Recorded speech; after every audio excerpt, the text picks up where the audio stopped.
अबे ओ बूढ़े, हट यहाँ से। पता नहीं कहाँ कहाँ से आ जाते हैं उठकर। गाड़ी और पैसे वाला कोई इंसान देखा नहीं कि आ गए भीख मांगने। सच्ची अमीरी।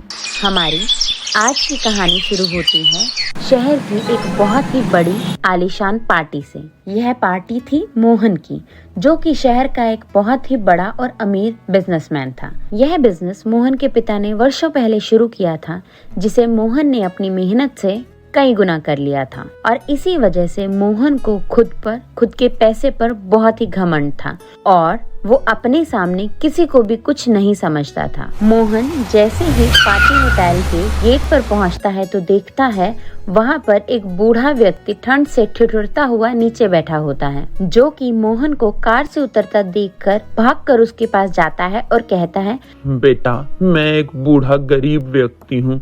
मुझे बहुत भूख और प्यास लग रही है और बहुत ठंड भी लग रही है। तुम तो देखने में बहुत पैसे वाले लगते हो। तुम मुझे कुछ खाने को दे दो या कुछ पैसे ही दे दो।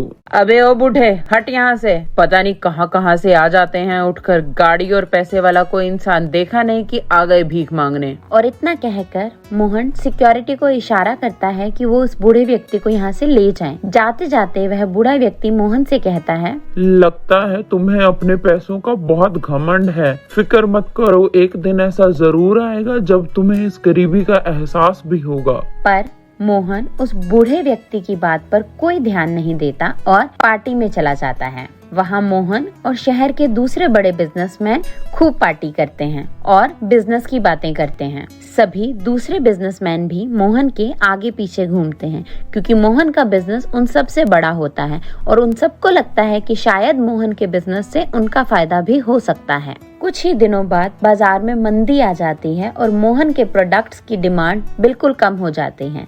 उसे शेयर बाजार में भी बहुत घाटा होता है और धीरे धीरे उसके सारे पैसे ऐशो आराम जाने लगते हैं। और एक दिन ऐसा आता है जब मोहन को अपना घर छोड़कर सड़कों पर रहना पड़ता है और ऐसा लगता है मानो उस बूढ़े व्यक्ति की बात सत्य हो गई हो। मोहन अपने सभी पुराने बिजनेसमैन दोस्तों के पास जाकर भी मदद मांगता है, लेकिन क्योंकि मोहन के पास कोई पैसा नहीं होता, कोई भी उसकी मदद करने के लिए तैयार नहीं होता और धीरे धीरे तो सब लोग उससे मिलने से भी मना कर देते हैं। धीरे धीरे मोहन के लिए सभी दरवाजे बंद होने लगते हैं और वो बहुत मायूस हो जाता है। उसे 2 वक्त के खाने के लिए भी लोगों के आगे हाथ फैलाने पड़ते हैं। कोई उसे नजरअंदाज करता तो कोई धक्का मारकर निकल जाता। और तब मोहन को अपने पुराने अमीरी वाले दिन याद आने लगे कि कैसे वह दूसरे लोगों के साथ ऐसा ही करता था।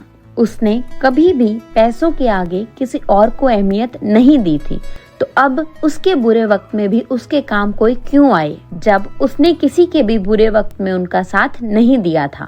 कि तभी अचानक एक दिन मोहन को एक पार्क में वही बूढ़ा व्यक्ति दिखाई देता है और वह बूढ़ा व्यक्ति मोहन से पूछता है, बेटा, तुम तो वही हो ना जिसे अपने पैसों पर बहुत घमंड था? क्या हुआ? तुम यहाँ इस फटी हुई हालत में कैसे? हाँ बाबा, मैं वही हूँ जिसे अपने पैसों पर बहुत गुरूर था, लेकिन कहते हैं ना, गुरूर सभी का टूटता है, मेरा भी टूट गया। और इतना कहकर मोहन उस बूढ़े व्यक्ति को अपनी पूरी आपबीती सुनाता है। तो वह बूढ़ा आदमी मोहन को कहता है, बेटा, तुम चिंता मत करो, सब कुछ ठीक हो जाएगा। ये लो, कुछ भोजन कर लो। और इतना कहकर बूढ़ा व्यक्ति अपने भोजन से कुछ भोजन मोहन को दे देता है। बाबा, मैंने तो आपके साथ इतना गलत किया, फिर भी आप मुझे अपने भोजन से कुछ भोजन क्यों दे रहे हैं? बेटा, इस गरीबी के जीवन से अगर मैंने कुछ सीखा है तो वो ये कि अगर आप किसी की भलाई करते हैं तो वो कभी व्यर्थ नहीं जाती। इसके बाद मोहन बहुत मेहनत करने लगता है। वह हर छोटा मोटा काम करने लगता है और धीरे धीरे वह अपना बिजनेस फिर से खड़ा करता है। और कुछ ही वर्षों की कड़ी मेहनत के बाद मोहन अपना बिजनेस पहले से भी ज्यादा ऊंचाइयों पर ले जाता है और फिर से वह शहर का एक बहुत ही जाना माना इंसान बन जाता है। लेकिन अब वो पहले वाला मोहन नहीं रहता। उसके मन में बूढ़े व्यक्ति की बात घर कर जाती है कि यदि हम किसी की भलाई करते हैं तो वह कभी व्यर्थ नहीं जाती।